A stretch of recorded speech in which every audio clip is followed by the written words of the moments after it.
Hello everyone, and welcome back to the channel. John Owen talks about sports and movies. Thank you for checking out today's video. I always appreciate the support. Make sure you go check out me on Instagram and Twitter. With all that being said, let's get into it. So, as we know, Harry Potter is one of the most popular, most successful film franchises of all time. It's definitely beloved by people kind of my age and stuff like that. I'm definitely a big fan of Harry Potter. I'm a Hufflepuff guy myself. That's what my quiz told me. I think I've got to agree with that.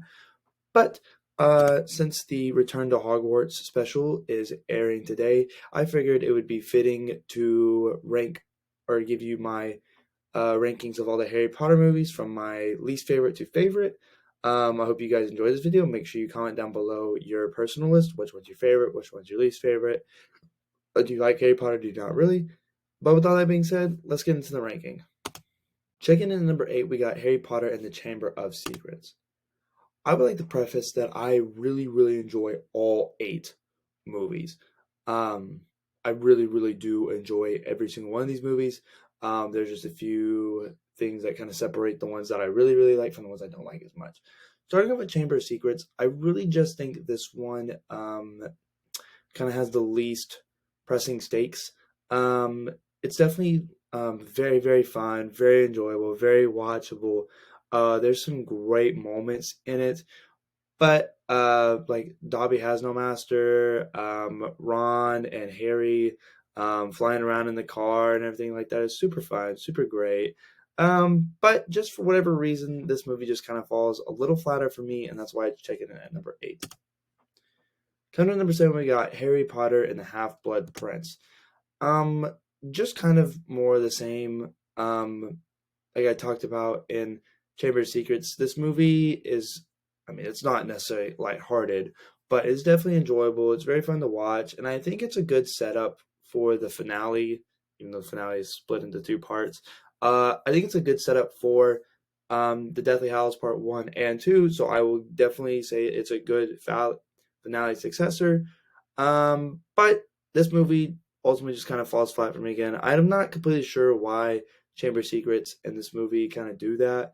I don't really know. They just personally don't hit for me, but it's still a great movie and has a lot of great moments, and definitely very important to the Harry Potter story. Okay, coming to number 6, we got Deathly Hallows Part 1. I really think that this is where the franchise really turns up the darkness. Just because the amount of despair and the amount of gloominess is just absolutely through the roof. Um, I mean, just it's just so dark and so grim. And how can Harry and Ron and Hermione and the good guys ever prevail? And I think it just does a great job of and just oh my gosh, if I could talk, that might help. Really establishing Voldemort's presence as a really driving force of this movie. Of course, we saw him in Goblet of Fire and a little bit of Order of Phoenix, a little more in Half-Blood Prince, but this is where he really takes a lot of screen time and everything like that. So I think they do a really good job with that. And also, Dobby's death scene literally makes me hyperventilate every single time I watch it, especially the first time. If you guys could see the reaction video of me reacting to Dobby's death for the first time, horrifying, terrifying, traumatizing scene that I'll probably never recover from because it's just so sad. And I love Dobby. He's just the GOAT. And it was so sad to see him go. I'm kind of getting kind of choked up thinking about it right now, but that's okay. So coming in at number 6, we got Deathly Hallows Part 1. Okay, coming in number 5, we got Harry Potter and the Sorcerer's Stone. This movie just overall is super fun, and it's super awesome to get to dive into the wizarding world view, and we get to get immersed in the world as Harry is, and so you never feel like there's an audience disconnect of not understanding what's going on in the world because Harry is also learning at the same pace that you are. So that's just a really nice, easy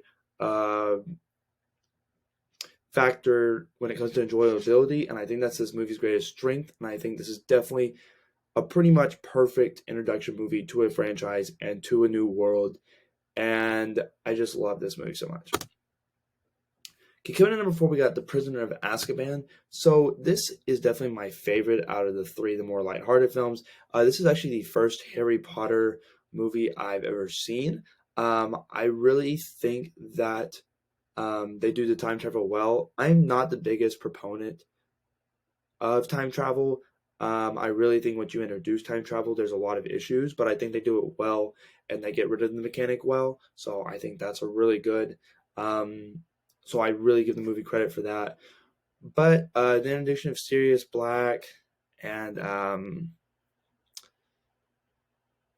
I can't remember his name. I apologize. The guy that turns into the werewolf, um, super awesome, and just the mystery and the intrigue um, of the whole movie and the serious threat that you feel like is Sirius Black, but actually it's not him. That twist was great. Just the writing in this movie is really, really, really excellent. I had never seen a Harry Potter movie before. I had seen this one the first time I watched it, and I completely understood what was going on. And the last scene where Harry realizes it's him and his Patronus that fights off the Death Eaters is fantastic. Okay, coming in number 3, we got Harry Potter and Deathly Hallows Part 2. I really think this is a super, super great conclusion to the franchise. I really think they nail it, hit it on the head. Harry and Voldemort's final battle is probably a little underwhelming, but just the final battle of all of Harry's all of like Harry and Hermione and Ron and the Weasleys and like all their allies versus all of Voldemort's dark forces. It's an all-out epic battle. It's the type of battle that the franchise is building up to. Snape's death was super emotional. Seeing Beatrice die was awesome. This movie just wraps up everything so well in the franchise that I've got to give it a lot of credit as a super, super excellent finale. Okay, coming in number 2, we got Harry Potter and the Goblet of Fire. This is where there's a huge tonal shift in the franchise. I mean, just absolutely ginormous type of tonal shifts because Sorcerer's Stone, Chamber of Secrets, and Prisoner of Azkaban are all super lighthearted and fun, and Harry and Hermione and Ron are just having fun doing wizardly things. And then this movie's like, bam, Voldemort's back. It's dark. You almost drowned in the Little Mermaid thing.